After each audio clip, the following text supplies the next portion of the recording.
क्यों करते हो ये सब? ये क्यों करते हो ये सब? ये भी मैं ही पूछ रहा हूँ कि पाकिस्तानी टीम को हो क्या गया है।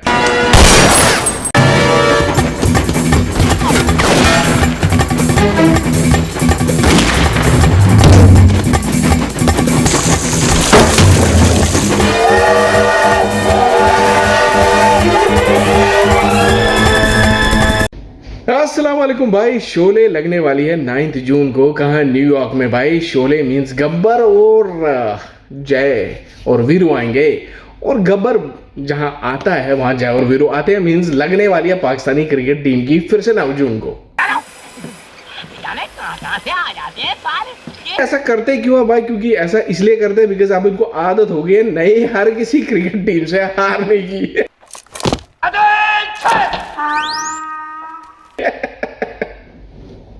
भाई शोले में असरानी ने कहा था कि वो भी जानता है कि ये लोग नहीं सुधर सकते। ये वो प्रेडिक्शन दे रहा था, इन्हीं की दे रहा था। देख लो, हम अच्छी तरह जानते हैं तुम लोग कभी नहीं सुधर सकते हो। अब पाकिस्तान की जो बवासीर टीम है जिनका मुकाबला इंडिया से होगा, इंडिया तो जीतने नहीं देगा। ये अंग्रेजों के जमाने से खेलते आ रहे हो और उनका नवाबों वाला स्टाइल है भाई। किसी भी युगांडा वाली टीम से हार जाओ। के जमाने के चेले let's talk about Sholay movie में कैरेक्टर होता है असरानी। मैं असरानी को रिप्रेजेंट करूंगा बाबर आजम के साथ बिकॉज असरानी को खुद ही नहीं पता सिलेक्ट किस प्लेयर को करना है। बिच तालमेल ही नहीं हो रहा है भाई।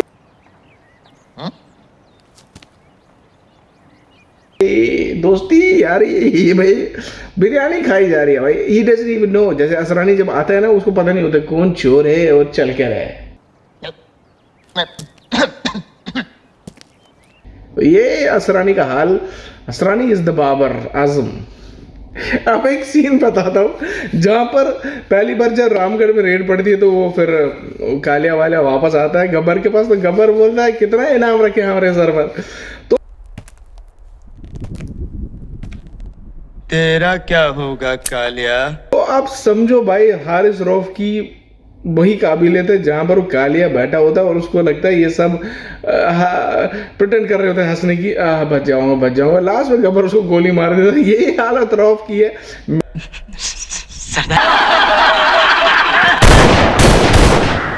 मिडॉन आगे कर रहे हैं तो बॉल कहाँ मारनी होती है, मिडॉन पीछे कर रहे हो तो बॉल कहाँ मारनी होती है। भाई तुम इतने साल से क्रिकेट खेलो, तुम्हें ये नहीं पता पिच कहाँ करनी। ये हालत है रऊफ की। और ये पिछले सदियों से कर रहे हैं ऐसी बॉलिंग। चाहे 150 मारना है, 150 मारना है, बस लगा दो 150 पर। दाएं जाए बाएं जाए डजंट मैटर। भाई तुम्हें कोहली पछाड़ने वाला है।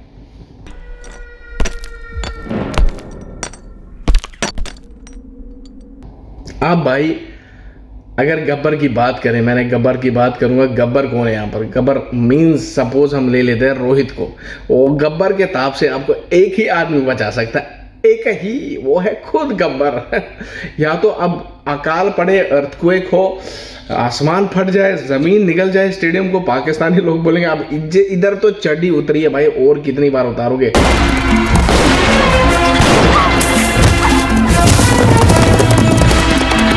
भाई हमारी तो बहुत बुरी लगी पड़ी है।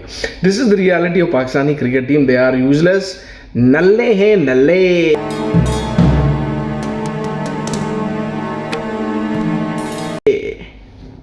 चलो भाई ठाकुर को कंपेयर कर लेते। इफ्तिकार चाचा। चाचा तो ठाकुर है, हाथ कटे हुए, न खेल रहे हैं और न कैच पकड़ रहे हैं। चाचू मत बोलो, गुस्सा आता है। बच्चा है वो 22 साल का। चाचू ऐसा भाई आपने गब शोले मूवी देख रही हो, चाचू को कंपेयर करेंगे हम भाई संजीव कुमार के साथ। तो भाई हाथ है लेकिन कटे हुए हैं बिकॉज कैच पकड़ने में प्रॉब्लम है। पिछले स्टार्ट चेक करते हैं चाचू का। ये देखो इंटरनेशनल क्रिकेट स्टैट जो है मैंने ESPN से लिया है। स्क्रीनशॉट के मुताबिक एक घटिया प्लेयर है। पिछले 4 साल से कोई 50-100 है नहीं, कंसिस्टेंसी है नहीं। ये 10, 20, 30 कभी तो वही इनिंग खेल लो। अबे भाई संजीव कुमार के जूते के बराबर भी नहीं है। इसको भाई संजीव कुमार के जूते के नीचे रखो, उसको रगड़ाओ। ये हाथ मुझे दे दे चाचा। हमको दे ठाकुर। तो भाई इनके हाथ किनको दो? अगर इनके हाथ किसी को देंगे लेने के लायक भी नहीं है भाई। ये वो सीन नहीं, ये हाथ हमको दे दे ठाकुर। अबे चाचा तेरे हाथ किसी काम के नहीं है। तो भाई इनकी ऐसी बुरी हालत चल रही है, जब धर्मेंद्र साहब वो टंकी पे चढ़ते पर फिसल जाते हो ना, ये वही वाली हालत है। इन लोगों ने नए ड्रामे सीखे प्रेस कॉन्फ्रेंस में बड़े confidently, we know we did not played well and we tried improvise. ये साला अंग्रेजी में तो ये पीछे हैं ही, और एडिक्शन तो छोड़ दो भाई। एनीवेज, बाबर आजम के नए नए चुटकुले होते हैं प्रेस कॉन्फ्रेंस में। कि वो लंबू निकला भागने को, मैंने पकड़ के टांग तो खींचिए के जाते किधर वहाँ। अभी इमाम साहब आते हैं हमारे रिजवान साहब, तो फिर माशाअल्लाह बिस्मिल्लाह करके वो वहाँ पर सोचे तो मतलब वो क्या बोलते हैं मुझे कुछ समझ में नहीं आता है। वो ये इतना सन्नाटा क्यों है भाई? तो कौन से वजीफे पढ़ रहे होते हैं जिनकी वजह से ना इनकी बैटिंग चल रही है ना बॉलिंग चल रही है। तो भाई सिंपल सा स्टार्ट है, पहले स्टार्ट करते हैं। रिजवान का स्टार्ट देख लीजिए, बाबर का स्टार्ट देख लीजिए, पॉज कर लीजिए, स्टार्ट देख लीजिएगा, मेरे पास इतना टाइम नहीं है। और आजम बसंती तो देखी होगी आपने, शोले में दौड़ रही होती है बसंती, है ना। बसंती, मैं धन्नो की बात कर रहा हूँ, ये धन्नो है बसंती नहीं। हम अगर आजम खान को कंपेयर करेंगे तो it will be compared with Dhanno. भाई धन्नो मेरी इज्जत का सवाल है भाई, लेकिन ये धन्नो ऐसा है जो गब्बर के जो समझ सकते जो गब्बर के पास वापस जाएगा, बिकॉज ये लोग जीतने वाली धन्नो नहीं है, इज्जत तो लुट गई भाई।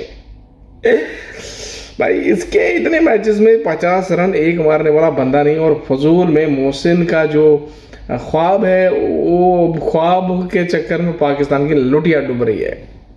तो भाई पाकिस्तानी आवाम सोच रही है कब तक जिएंगे हम और कब तक जियोगे तुम। अरे कब तक जियोगे तुम और कब तक जिएंगे हम? जब तक तुम जियोगे तब तक हम हारते रहेंगे। हाँ समझ गया तू किस उधेड़बुन में है। तो भाई जब जय और वीरू उनके सामने आएंगे तो हालत आप देख ही सकते हो पूरे स्टेडियम में क्या हो जाएगी। आई डजेंट मैटर भाई, अगर मुझे लगता है इंडिया का कोई भी बॉलर ले लो, सिराज तक बैटिंग कर लेगा।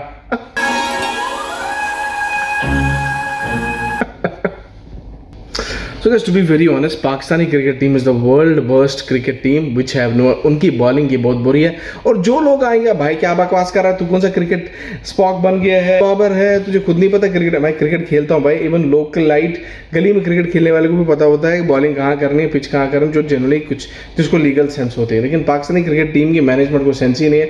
वहाब रियाज खुद कौन सा दिग्गज बॉलर था जो सिलेक्शन कमेटी के चेयरमैन या पता नहीं किस वाहियात इंसान को बना दिया जिनको पता ही नहीं है। बॉलर से पूछते नहीं है, बॉलिंग कोच शोएब हो सकता था, वसीम अगर वकार, इनने बॉलिंग नहीं करी बिकॉज इनको पता था भाई गब्बर हमारा हाल गब्बर जैसा हो जाएगा लास्ट में, तो वो नहीं कर रहा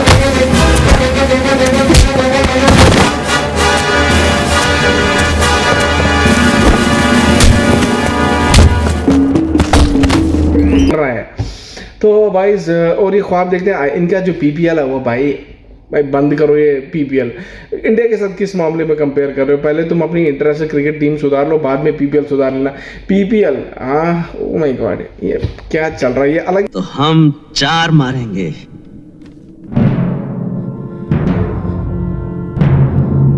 ये अलग ही दुनिया में है। कुछ दिन पहले इमादुल हक पता नहीं कौन सा बैट्समैन है वो जिसने कभी खेला नहीं है, बाबर की बड़ी तारीफ कर रहा था, चाटने में लग गया था। तो एक टीवी शो में टीवी स्पॉक के सामने कह दिया, अहमद शहजाद भी वहाँ पे था, कि we are wonderful international team, हम करंटली सबसे बेस्ट वनडे इंटरनेशनल टीम है। तो अहमद शहजाद ने कहा भाई ये तुम कौन सी दुनिया में हो जहाँ तुम बोल रहे हो कि तुम इंटरनेशनल टीम हो, जबकि तुम जिम्बाब्वे बांग्लादेश से ही जीतते आ रहे हो। तो ये बात है भाई। अगर स्टार्ट की बात करें, आजम खान का गंदा स्टार्ट है। आप स्टैटिस्टिक्स जितने भी मैचेस हैं एवरेज देख लें, आप बाबर आजम की एवरेज देख लें, आप रिजवान की एवरेज देख लें, आप इनका स्टार्ट रिजवान बाबर का स्टार्ट देख लें। शादाब का कोई स्टार्ट बनता नहीं, शादाब का स्टार्ट भी देख सकते हैं। पता है एवरेज बैट्समैन है शादाब। चाचा तो पिछले 4 साल से कुछ नहीं कर रहे, सारा इल्ज़ाम भाई आजम खान के सर दे रहे हो। आजम खान तो है ही भाई यार, बस चाचा तो उससे महा भाई आता है। चाचा को चाचा मत बोलो भाई, नहीं तो Let's get to the point भाई। Kohli is about class. अगर रोहित स्टार्ट हो गए तो भाई चड्डी उतार देगा वो उनकी सबको। अब शाहीन अफरीदी लाइन तो है नहीं भाई। शाहीन अफरीदी वेट कर रहे हैं स्विंग कब आएगी, देखते हैं। पिछले 2 साल से वेट कर रहे हैं वो स्विंग कब आएगी। And now let's talk about Aamir साहब की मसलिहत ये है कि आमिर साहब गाली गलौज कर रहे थे, कोसते थे पूरे पाकिस्तान को, हे मैंने रिश्वतखोरी, मैंने गलती करी है, बट अब तो चांस दे दो, 4 साल के बाद चांस दे दिया। पिछले 3-4 सीरीज में खेल चुके हैं, बहुत सारे मैचेस, लेकिन एवरेज 1 विकेट टेकर है वो। इट इज़ नॉट, इस बिजनेस हैज़ नॉट बिकम 3 से 4 ले ले। कहाँ आसिफ, कहाँ आमिर, भाई सवाल ही नहीं है। और राव साहब तो पता ही है वो सुपर ओवर में क्या हालत होगी, उनको पता ही नहीं है कहाँ बॉल पिच करने, क्या करना है। तो लो फुल टॉसें उनकी वाइड है, लो फुल टॉसें दिए जा रहे हैं भाई, इनकी बेड़ा कर रखा है टीम को। सो भाई मेरा मानना है कि India will win this 9 June obviously. अब पाकिस्तान को और एक खतरा है भाई, इन पाकिस्तान यहीं से घर जाएगा, टाटा बाय बाय, डिस्पेंसरी पहुंचाओ, इलाज कराओ वहाँ पर। सो दिस इज की। अब आप लोग मुझे बताओ कि आपके हिसाब से कौन जीतेगा। मेरे हिसाब से तो भाई गब्बर की लगने वाली है। गब्बर मीन्स बाबर, और जय और वीरू जीतेंगे means Rohit and Virat. Obviously they have to win भाई, जीतेंगे इंडिया जीतेगा, ये तो एक्सपेक्टेशन है। अब गवर्नमेंट पाकिस्तान के आवाम भी मारे, जीतो भाई, इन चड्डी चोर टीमों से तो जीतो, हमें नजात दिला दो। Death to the Pakistani cricket team happened because they lost it to USA। And obviously man, this is cool man, we need to enjoy, हंसते पास enjoy करूँ भाई, take it as a sportsmanship। But हाँ भाई ज़्यादातर टेंशन मत लेना, because ये वो टीम, वो अब जो भी पाकिस्तान के अच्छे फैंस थे, अब वो उन्हें ब्लड प्रेशर से नहीं मरेंगे, अब वो किसी प्रेशर से नहीं मरते हैं अब, क्योंकि ये लोग अब युगांडा जैसी टीमों से खुद ही हारते हैं। अब उनको तसल्ली है भाई, जीतना तो है नहीं, अब चलो भाई देखते भी नहीं है, कुछ लोग देखेंगे भी नहीं, कुछ लोगों को पता है हारेंगे। अब ऐसा भी नहीं कि पाकिस्तानी क्रिकेट टीम परफॉर्म करे, 170, 180, 200 मार दे, फिर 5 रन से इंडियन क्रिकेट टीम से हार जाए। चलो भाई डिफेंडिंग टाइटल है भाई, कर लिया, कुछ कर लिया, हारे तो शान से तो हारो, तो मतलब एक स्पोर्ट्समैनशिप में, बट लेकिन ये नहीं, बिकॉज इन लोगों का लगा पड़ा है भाई। मैंने आपको बोला था इन लोगों का केस तो मुखर्जी हो गया है,